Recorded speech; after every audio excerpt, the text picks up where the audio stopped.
अस्सलाम वालेकुम। डॉक्टर नईम मुस्तफ़ा, आपका पाइथन इंस्ट्रक्टर अगेन आपके सामने।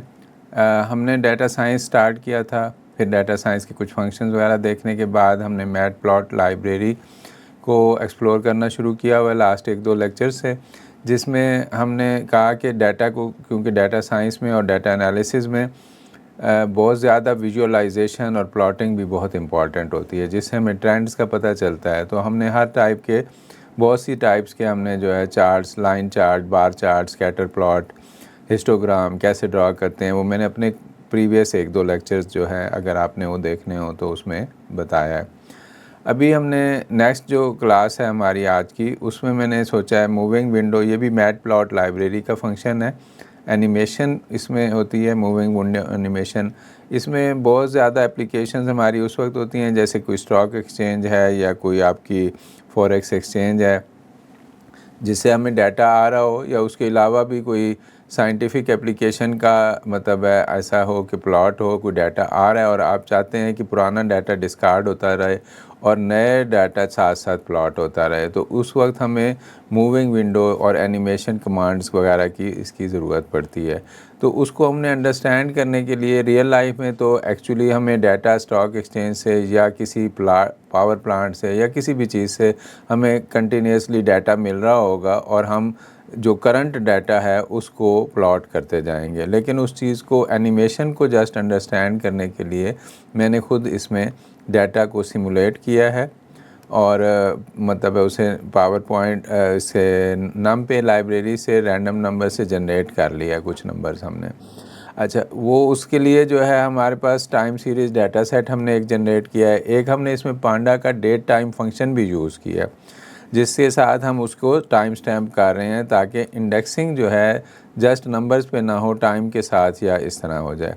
और उसके अलावा जो हम डाटा है हमने एक लिया रैंडम नंबर जनरेशन से, और उसके बाद हमने उसको ये जो कमांड है आप देख रहे हैं, पहले तो सबसे पहले इंपोर्ट और इंस्टॉल लाइब्रेरीज़, जैसे इंपोर्ट पांडास भी हमें इसकी ज़रूरत पड़ेगी, नमपे लाइब्रेरी की हमें ज़रूरत पड़ेगी क्योंकि हमने कुछ उसमें रैंडम नंबर फंक्शन जनरेट कराने हैं, मैटप्लॉट लाइब्रेरी की प्लॉटिंग के लिए ज़रूरत पड़ेगी, और मैटप्लॉट लाइब्रेरी का एक एनिमेशन वाला फंक्शन है उसको भी हमने इंपोर्ट किया। इंपोर्ट करने के बाद ये जो हमने आप देख रहे हैं कि रियल डाटा या सिमुलेशन, अब हमने इस वक्त तो सिमुलेशन की है या हमें रियल डाटा मिलेगा। तो np.randomseed जो 42, इसमें ऊपर देखें आप लिखा हुआ है मैंने कि ये सीड फॉर रिप्रोड्यूसिबिलिटी है। तो रिप्रोड्यूस करने के लिए बेसिकली कोई डाटा आपको, असल में जब भी आप रैंडम नंबर जनरेट करते हैं तो अगर आप सेम उसका सीड फीड करें तो सेम डाटा जनरेट होता है। अगर कोई कहता है जैसे मुझे सेम डाटा अगेन जनरेट करके दिखाएं, तो आपको वही सीड देना होगा। अगर आप डिफरेंट नंबर उसके सीड में फीड करेंगे तो फिर डिफरेंट पॉइंटर से कहीं स्टार्ट होगा और रैंडम नंबर्स के और डाटा जनरेट होगा। तो ये रिप्रोड्यूस करने का ये है कि अगर आप वो 42 नंबर जैसे ब्रैकेट में दिया हुआ है, ये एक फंक्शन है हमारा, जो ये हमारा फंक्शन है रैंडम रैंड इंटीजर 100 500 और इसकी साइज़।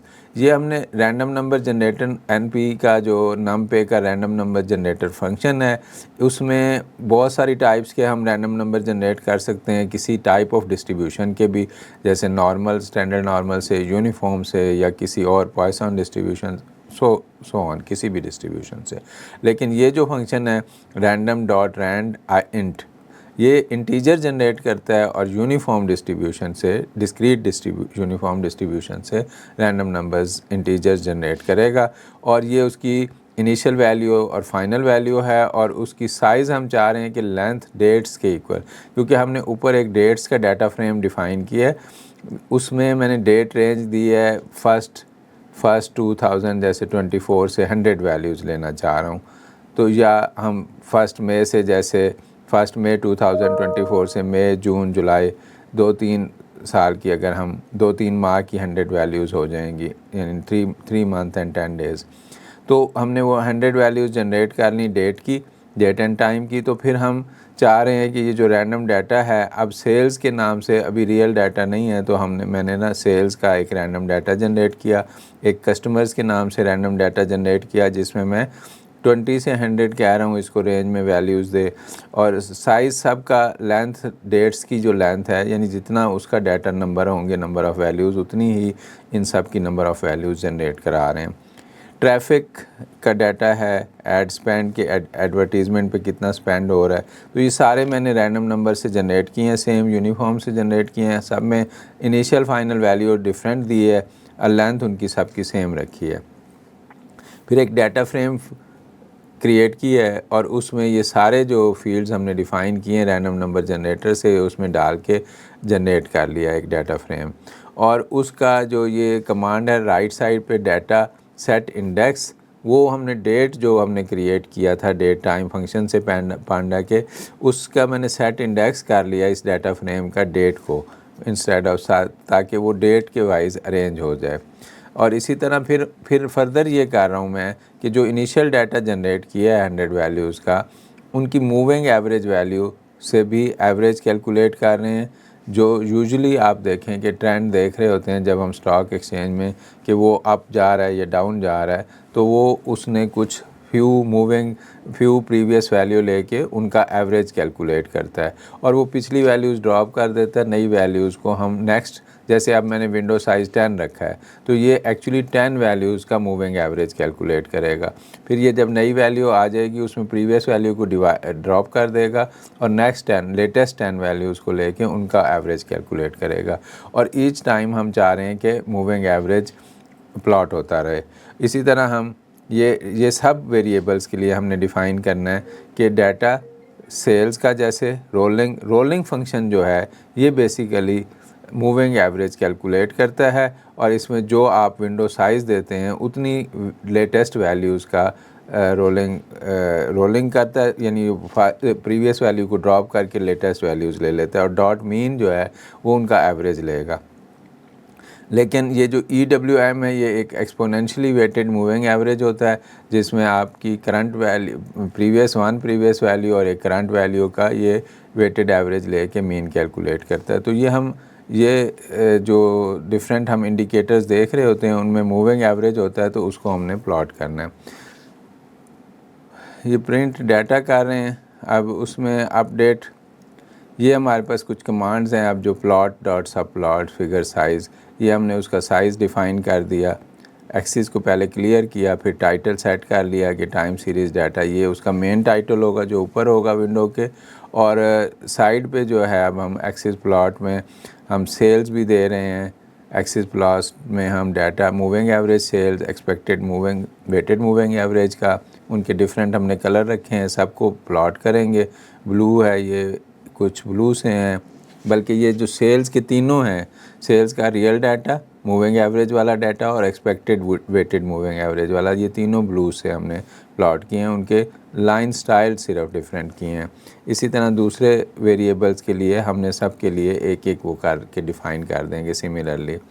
फिर एक्सिस का लेबल आपने सेट करना है डेट, और वाई एक्सिस का लेबल, और अपर लेफ़्ट साइड पे आपने एक्सिस को ग्रिड को ट्रू कर दिया तो ग्रिड भी डला होगा उसमें जो लाइंस होती हैं। और ये जो फाइनली हमारी ये कमांड है एनिमेशन डॉट फंक्शन एनिमेशन, इसमें हमने फिगर दिया, अपडेट उसको करना है बार बार डाटा को, तो ये अपडेट की कमांड है।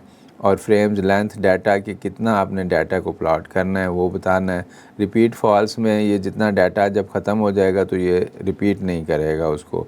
अगर मैं रिपीट को ट्रू कर दूं तो ये दोबारा से शुरू कर देगा उसको display animation. Plot dot show जो है बस प्लॉट शो हो जाएगा। ये सारी चीज़ें जब एडजस्ट हो गई, हमारे टाइटल, ग्रिड और ये मैं आपको चेक कराता हूँ इसका स्क्रिप्ट, जिसमें मैंने वही जैसे मैंने सारा पावर पॉइंट में बताया है आपको कि इंपोर्ट कर लें पांडास को भी, नमपे को, मैटप्लॉट लाइब्रेरी का एनिमेशन वाली क्लास, फिर np.randomSeed से हमने रिप्रोड्यूस करने के पॉइंट ऑफ व्यू से हमने उसका एक सीड डिफ़ाइन कर ली है।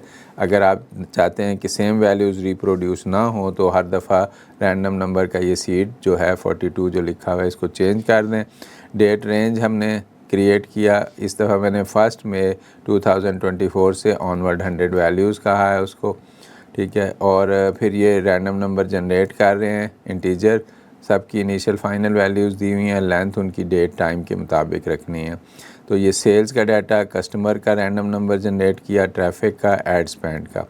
उसके बाद डाटा फ्रेम क्रिएट किया हुआ है नीचे, और ये जो डाटा फ्रेम क्रिएट करके उसमें सारे ये वेरिएबल्स हमने डिफ़ाइन कर दिए कॉलम्स, और फर्स्ट कॉलम उसका डेट्स रखा है, और साथ ही अलहदा से एक कमांड से सेट इंडेक्स करके डेट को इंडेक्स कर दिया in place equal to true करके। अब डेट एज इंडेक्स काम करेगी इसमें। विंडो साइज़ 10 करके ये जो 10 वैल्यूज़ को मूविंग एवरेज लेगा ये करंट लेटेस्ट का। और डाटा सेल्स एक तो है, उसको आपने उसका मीन लेना है एज इट इज़ जो जनरेट हुआ है। एक एक्सपेक्टेड वेटेड मूविंग एवरेज से आप ले रहे हैं। फिर इसी तरह कस्टमर्स का एक आप मूविंग एवरेज ले रहे हैं 10 वैल्यूज़ का, और एक expected weighted moving average. Similarly हम ट्रैफिक का भी मूविंग एवरेज और weighted moving average, expected weighted moving, वो हमने सब कैलकुलेट किए। और ये हम अब कुछ फंक्शंस लिख रहे हैं जो प्लॉट को शो करने से रिलेटेड हैं, जो प्लॉट के लेबल, ग्रेड, उनके टिक्स, उनके जो स्केल वगैरह डिसाइड करेंगे कि कहाँ से कहाँ तक आपने प्लॉट को करना है। उनके लाइन स्टाइल डिफ़ाइन करें, कलर डिफ़ाइन करें। जैसे हमने सेल्स का ब्लू कलर के तीनों बनाए हैं, कस्टमर का ग्रीन कलर का बनाया है इधर, और ट्रैफिक का रेड कलर का। तो ये हमारी पैरामीटर्स की एडजस्टमेंट है, फाइन ट्यूनिंग है थोड़ी सी उसकी। और ये एक्स लेबल, ये पूरे ग्राफ का जो पूरा फिगर होगा, डेट, वाई लेबल वैल्यूज़ और अपर लेफ़्ट, और ये जो है ग्रिड ट्रू, ग्रिड प्लॉट हुआ होगा। और फाइनल कमांड ये जो एनिमेशन करेगी, इसमें भी रिपीट मैंने फॉल्स दिया हुआ है प्लॉट डॉट शो, तो इससे प्लॉट शो होना शुरू हो जाएगा। इसको मैं रन करके आपको दिखाता हूँ इंशाल्लाह। तो this values are going to simulate and then plot होंगी, जनरेट होंगी, उनको रैंडम नंबर जनरेट करेगा, और वो ये उसने प्लॉट शो किया, कुछ वैल्यूज़ उसने शो किया। वहाँ मैंने बीच में एक जगह उसको इनपुट दी हुई है वाई कि अगर हम कंटिन्यू करना चाहते हैं तो वाई प्रेस करें और एंटर करें। तो ये डाटा जनरेट हुआ है, देखें डेट टाइम इसमें इंडेक्स की कॉलम में है। और अगर आप देखें ये, तो ये हमारे पास डाटा है सेल्स का, कस्टमर्स का, ट्रैफिक का, एंड ये फिर उनके मूविंग एवरेज कैलकुलेट किए हुए हैं। तो ये अगर आप इस कॉलम में देखें तो इसमें फ़र्स्ट 10 वैल्यूज़ में मिसिंग है। वो बेसिकली मूविंग एवरेज का प्रिंसिपल है, क्योंकि उसने 10 वैल्यूज़ का मूविंग एवरेज लेना है। तो जब 10 वैल्यूज़ हो जाएंगी, जहाँ तक यहाँ उसको प्रीवियस 10 वैल्यू मिलेंगी, तो यहाँ से ऑनवर्ड वो प्रीवियस 10 वैल्यूज़ का एवरेज शो करना शुरू कर देगा, और उसमें फिर पिछली एक वैल्यू ड्रॉप करता रहेगा और नेक्स्ट एक वैल्यू इंक्लूड करता रहेगा, उसके अकॉर्डिंगली ये एवरेज लेगा। यहाँ जो है ये एवरेज एक्सपेक्टेड वेटेड एवरेज से ले रहा है इस कॉलम में, तो ये सारा शो हुआ है। तो ये हमने कुछ वैल्यूज़ मैंने शो की हैं इधर। एक्चुअली डाटा जनरेट ज़्यादा 100 वैल्यूज़ का किया है, बट 20 रोज़ मैंने डिस्प्ले कराई हैं। अगर हमने अब एनिमेशन पे जाना है तो मैंने कहा वाई इसको कंटिन्यू करना है हमने। ये जो है डाटा को अब ये कंटिन्यूसली प्लॉट कर रहा है। ये इस तरह ही है जैसे आपके पास कोई किसी स्टॉक एक्सचेंज का या किसी प्लांट का या कोई रियल डाटा जनरेट होके आता जाए, तो ये एनिमेशन वाली कमांड जो है हमारी मैट प्लॉट लाइब्रेरी की, ये उसको साथ साथ डाटा को प्लॉट करती रहेगी और विंडो आगे उसके साथ साथ एडजस्ट होती जाएगी हमारी। तो this function is useful also in many applications. Basically जब भी जहाँ भी हमने ट्रेंड और प्लॉट रियल डाटा का साथ साथ देखना हो तो वो हमें और ये देखें, ये जब जनरेट करके डाटा ख़त्म हो गया तो ये रुक गया था, और अगर मैं ये रिपीट को ट्रू कर दूं यहाँ और फिर इसको रन करूं तो ये आप देखेंगे कि ये इनडेफिनेटली वो डाटा को रिपीट करता है। जैसे समटाइम्स आप किसी मूवी प्लेयर में देखते हैं कि उसमें रिपीट का नीचे फंक्शन होता है, तो वो अगर आप रिपीट का फंक्शन को क्लिक कर दें तो वो जैसे ही क्लिप ख़त्म होता है तो वो दोबारा से स्टार्ट हो जाता है। तो इसमें ये रिपीट ट्रू की कमांड है। ये जब डाटा ख़त्म हो जाएगा दोबारा से देखें, ऊपर अगर देखें तो ये डे 39, डे 42, 45, ये जब डे 100 तक जाएगा, क्योंकि मेरे पास 100 डेज़ का डाटा है, तो डे 100 पे जाएगा तो ये दोबारा रिपीट होना शुरू हो जाएगा, और क्योंकि मैंने अब रिपीट को ट्रू किया हुआ है। ये अगेन डे 1 से शुरू हो गया डाटा। तो इसमें इस तरह एनिमेशन हम रिपीट भी कर सकते हैं, और रियल लाइफ में शायद डाटा साथ साथ आ रहा होगा तो उसमें हमें रिपीट इक्वल टू ट्रू करने की ज़रूरत नहीं होगी। रिपीट हम फॉल्स ही रखें, लेकिन हमें डाटा साथ साथ अपडेट होता रहेगा तो हम उसको कंटिन्यूसली डिस्प्ले करते रहेंगे। तो इससे इस तरह की ये जो मैंने प्लॉटिंग जो है, वैसे तो बहुत सारी चीज़ें इसमें स्टिल एक्सप्लोर करने वाली होंगी, लेकिन मैंने कोशिश की है कि हर तरह के डिफरेंट चार्ट्स और प्लॉट और एनिमेशन वाली विंडो भी और डाटा साइंस के जितने फंक्शन कोशिश की है कि मैक्सिमम आपको मैं शो कर दूं, ताकि बाद में एक्चुअली ये होता है कि एक प्रोग्रामिंग आप सीख रहे हैं, लेकिन बाद में जिस बंदे ने जिस फील्ड में उसमें एक्सेल करना है, डाटा साइंस में जाना है, तो वो फिर इसको फर्दर एक्सप्लोर करेगा और अपने प्रोजेक्ट्स की रिक्वायरमेंट के मुताबिक कस्टमाइज़ करेगा प्रोजेक्ट्स को। ठीक है, इंशाल्लाह। Best of luck. अल्लाह हाफ़िज़।